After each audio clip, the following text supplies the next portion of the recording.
Hey guys, welcome back to another Genshin Impact video. If you're new to the channel, my name's Hydrosam. I make waifu over meta content, and today I want to talk about why I think Wine and Song will potentially be one of the best weapons for Mona. As a longtime Mona main, I will tell you my opinion of the weapon and how I think it should be used for Mona. So without further ado, let's get into the video. So full disclaimer that this is just my opinion.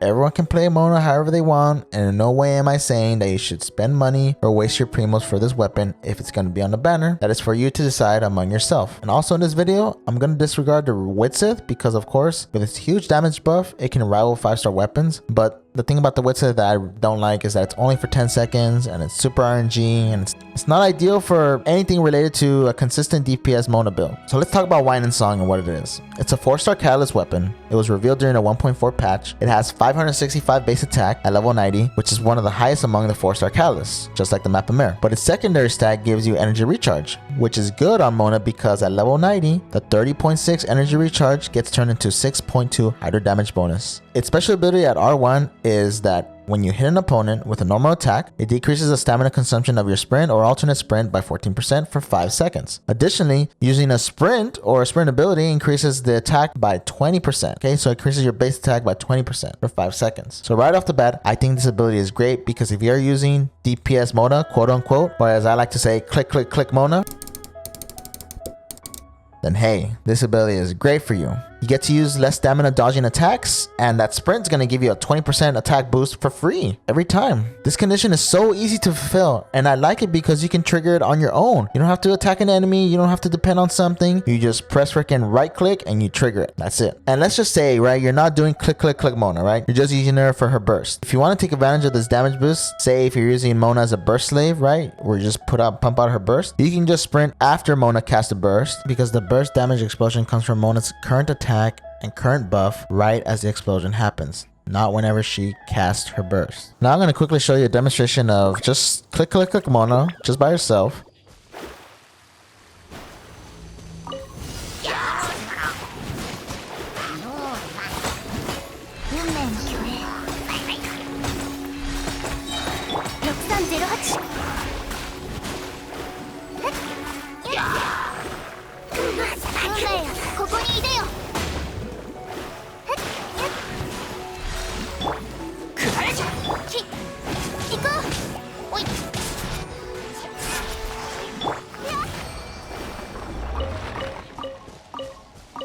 I think it's very easy to apply the damage buff, which is a sprint, because you're going to be sprinting anyways to dodge an attack or animation cancel. And right after you apply the burst, it's easy just to do another sprint before you pop the bubbles.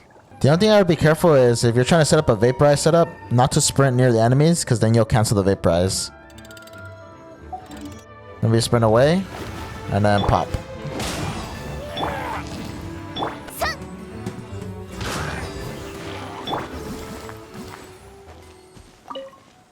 Now I want to show you quick and easy math of calculating the attack power of the Wine and Song. And we're only going to be using numbers from the weapon description. And I will also be using the same kind of formula to give you guys the raw attack power of every other weapon, because we're going to be comparing the Wine and Song to every other weapon's raw attack power. Mona's base attack at level 90 is 287. And when we add it to the Wine and Song's 565, that gives us 852. If you do a sprint and gain that 20% attack boost, that 852 turns into 1022 attack. Then if you multiply the hydro damage bonus of 6.12% that we get from the ER subset, our raw attack power turns into 1085. If we use the same math steps and same formula to compare other R1 weapons, we can see that this weapon has one of the highest consistent attacks out of all the 4-star weapons. And yes, I know Eye of Perception has more attack, but once you get Wine and Song to R3, it surpasses it, where if you R3 Eye of Perception, it doesn't increase its base attack. In this image, you can also see that for the Lost Prayer of the Sacred Winds, we're only using 1 stack of the 8% elemental damage boost, because realistically, your Mona shouldn't be out there for more than 8 seconds unless you're playing co-op or something else. Just for that 5-second window that's on the Wine and Song,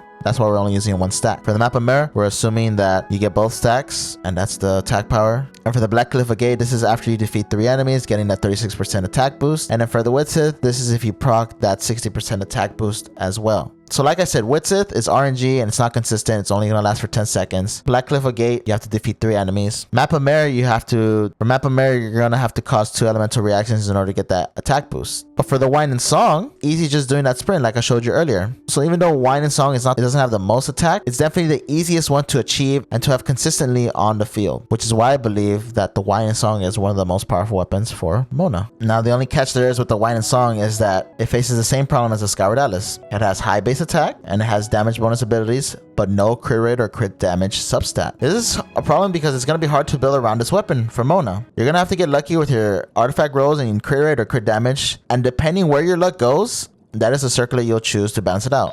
So like on my Vaporized Mona, I chose crit damage and I decided to try and roll into crit rate substats. 16.3, 3.5, 12.4, 7.8. And it's not the most consistent, 45%, but it's good enough. So with that being said, I imagine the same kind of efforts you need to put in when building around the Wine and Song. But if you can manage to get around these difficulties and get lucky with your artifact rolling, man, it is definitely worth it. And it definitely brings out the most potential out of Mona's kit. In conclusion, I think this would be a great weapon for Mona because of how it appeals to her kit with the energy recharge subset and easy to fulfill ability. Is it a must-have? Probably not, but if you get it, it'll be good. But at the end of the day, it all just depends on how you build Mona and play Mona. Because like I said earlier, with the other weapons, like the Solar Pearl, the Witzith, or even the Black Cliff of Gate, those have crit damage, crit rate, and those will be easier to build around, giving you an overall consistent build. But it just depends on you. If you do get the Wine and Song and you can build around it, go for it. I really think it's going to be a good weapon, but we won't know for sure until the weapon comes out. And I'm probably going to pull for it, and I'm going to go do some damage testing with it, comparing with other weapons. But let me know what y'all think about the weapon in the comments. I hope you enjoyed the video. Remember, waifu over meta. I love y'all, and I'll see you in the next video.